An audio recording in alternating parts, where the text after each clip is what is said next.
etong coin purse natin, guys.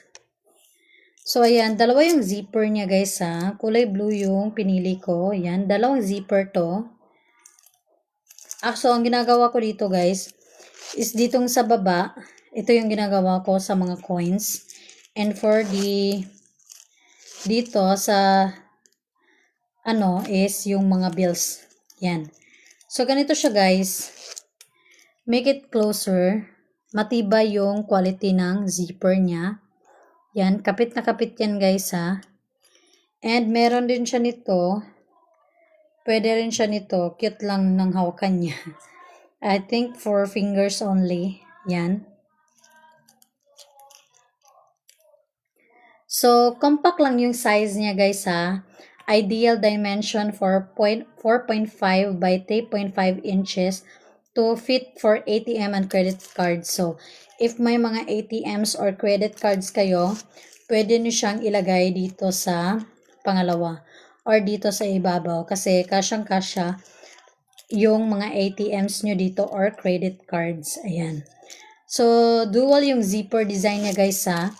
Features double zippers for a secure and easy access. So, malambot lang din yung zipper niya, guys. Madali lang din siyang i-open and i-close. And durable yung materials niya, guys, kasi made of soft and long-lasting na nylon. So, itong design niya dito, guys. Yan, o.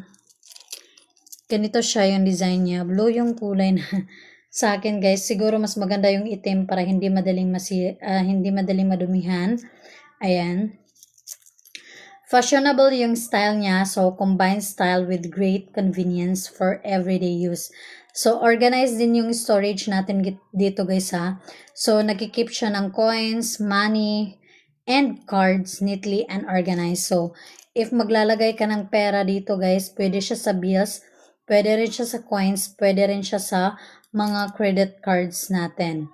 Ayan. Versatile use to, guys. So, can be used as a coin purse, pwede din siyang mini wallet, or pwede din siyang K-pouch. So, if K-pouch naman, guys, kasyang-kasya yung mga susi din natin dito. So, pwede mo rin siyang paglagyan ng susi nyo. So, ganyan siya ka-versatile, guys. Mura lang nito, guys, ha, pero multitasking. Kung sa trabaho pa, multitasking tong coin purse natin. Ayan. So, pwede mo siyang paglagyan ng coins. Pwede rin sa bills. Pwede rin sa mga credit cards or ATM cards. Ganun. Susunod natin ngayon, guys,